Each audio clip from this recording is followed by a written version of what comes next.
Hey everyone, welcome to this deep dive. We're going to dig into a career, um, it's crucial. Keeps food on our tables, right? Agronomic crop production team leader. Yeah, that's it. We're going past the job description stuff today. You found this RoleCatcher guide, really detailed look. It's great for figuring out how to really stand out in this line of work. Not just loving the outdoors, huh? Although being out in the fields all day does sound kind of nice right now. Definitely a fresh start, but don't let that fool you. It's demanding, fast-paced. The guide's up front about that. One thing jumped out at me. Demand for these team leaders, it's going to be 15% higher than other ag jobs in just 5 years. 15%? That's a lot. So it's growing fast. What's driving that besides the obvious, gotta eat? Exactly. It's more than just people needing food. Guide mentions modern farming's gotten really complex. Climate change, messing with growing seasons, more focus on sustainability, plus all this new tech changing how we farm. So you got to be a good farmer, A&D, good with tech. But hold on, for those of us who didn't grow up on farms, how's the guide actually define agronomy? What's it all about? Good question.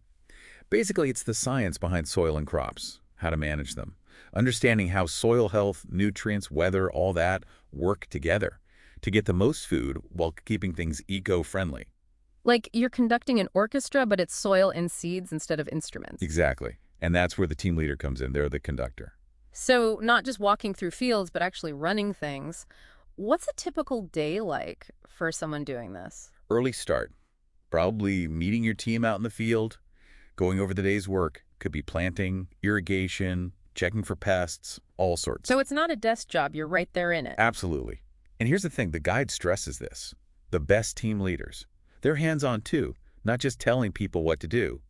They'll work alongside the team, shows they know their stuff, builds trust. Leading by example makes sense, but it's not all planting and harvesting, right? What No. about that tech side? Oh, that's where it gets exciting. You have to stay updated, all the newest ag tech, like GPS tractors, drones checking the crops, even analyzing data for better irrigation. Farming meets Silicon Valley, huh? So you're a techie A&D, a team leader. Exactly. And the guide, it really highlights this. Not just understanding the tech, but using it well and training your team on it. That's a lot to know. You're a farmer, a leader, A&D, a tech person all in one. You got it. And honestly, we're just scratching the surface here. Oh yeah, just getting started. This job, it needs you to really get plant science, how to manage soil, handle pests. It's not just driving a tractor around. You got to understand the whole ecosystem. Sounds like a lot, even if you love farming. So let's say someone's up for it. What are the toughest parts? And does the guide talk about getting ready for those? Well, besides farming just being unpredictable, like weather, bugs, all that, the guide says leadership trips up a lot of would-be team leaders. Makes sense. Can't really learn that from a book always. Yeah. How do you get ready for that leadership challenge then? Guide says two main skills. First one, communication, but not just giving orders. Got to listen to your team, actually hear them out, make sure they get your vision. Building that trust, not just bossing people around. Exactly. Second skill, problem solving. Huge E in this job. Every day something unexpected pops up. Could be pests, broken equipment, not enough workers. So quick thinking, coming up with answers on the spot. Yep. And the guide, it really stresses experience is how you get good at that. Work on different kinds of farms, deal with different problems, learn from the pros. Internships, volunteering, even just shadowing someone, it all adds up. For sure. Speaking of challenges, this field, it's competitive. Guide's honest about that. So how do you stand out from all the other resumes? You mentioned experience before. Absolutely. And the guide goes beyond just listing what you did. It's about showing how much you love agriculture, that you're dedicated, making them notice you. Big thing they stressed. Tailor your resume, your cover letter too. Yeah. Highlight the experience that matches what that company does, their problems, the tech they use. So like if they use drones to check crops, you'd mention any drone experience you have, data stuff too. Exactly. Prove you don't just know about the new tech, but you can use it. It's like saying, I'm not just techie, I'm your kind of techie. Exactly. And hey, don't forget about networking. You know me. Always saying that's important, but especially in agriculture, it seems like. Everyone knows each other. Those specialized events, gotta be there. You're right on the money there. Yeah. Conferences, joining groups, even just LinkedIn.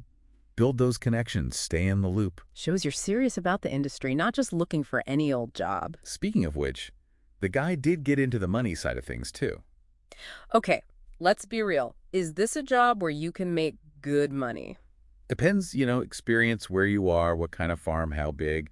But the guide says with everyone wanting these team leaders, salaries are going up. So room to grow, more responsibility, A&D, better pay. That's it. And don't forget the other rewards, not just money. This job's for someone who likes a challenge, likes working with their hands, seeing the results. That feeling of helping feed the world, gotta be something special. You got it. Okay, moving on, let's talk about actually getting the job, the interview. Guide had some good advice on how to ace those, land your dream job in this tough field. All right, so you got the interview, congrats, now the pressure is really on. What does the guide say about totally blowing them away? First things first, gotta be prepared. Not just knowing about the company, though that's important too. Guide says, go further. Think about what they'll ask, especially how your skills match what they need, their values, all that. Proving you did your research, you're not just there for any team leader job, but theirs specifically. You got it. And this one's good. I like this tip. Have a few success stories ready to go from your past jobs, stuff that shows your leadership, how you solve problems, that you're all about agriculture. Oh, I like that. Instead of saying you're a good problem solver, you tell a story about it, like a time things went wrong on the farm and how you handled it. Exactly. Oh, and this is interesting. Be ready to talk about when you failed, too. Really, no one likes admitting that, but yeah, farming especially, so much can go wrong. Right. It's not about hiding it. It's about what you learned, how it made you a better leader. Turning those failures into good experience, I like that. Any other interview tips from the guide before we finish up? One more. Ask good questions at the end. It's your turn. Shows you're curious, you take initiative, you really are interested in them. Not just there to get the job, but be part of the team. Exactly. Those smart questions, they remember that, makes you stand out. Wow, this has been eye-opening, really digging into this whole agronomic crop production team leader thing. I feel like I've learned a ton, not just how to do it, but how to be great at it. It's not easy, that's for sure. You got to know the science, the hands-on stuff, be a leader, and you love agriculture.